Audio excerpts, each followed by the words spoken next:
Cyril Hibert, vous le disiez, 3 cours normalement d'éducation à la sexualité à l'école, c'est prévu dans la loi de 2001, donc 2001 ça date un petit peu quand même, plus de 20 ans, On a le temps de s'organiser normalement.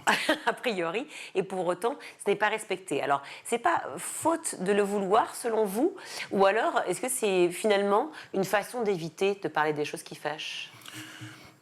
Il faut s'organiser, c'est-à-dire que ça fait en effet, vous le disiez, 22 ans maintenant, si je compte bien, qu'il y a cette loi-là, qu'elle n'est pas respectée, puisqu'on est entre 15 et 20% des jeunes qui ont cette, j'oserais dire cette chance d'avoir ces 3 séances, mais simplement le respect de la loi.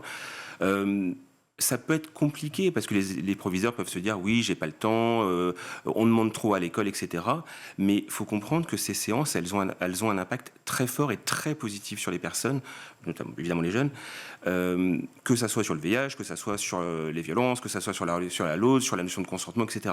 Donc oui, il y a un impact très positif. Il faut que les proviseurs en soient conscients pour organiser la manière de faire, mais il faut aussi qu'il y ait une cohérence au niveau national pour qu'on ait une envie réelle de le faire et de le concrétiser. Aujourd'hui, on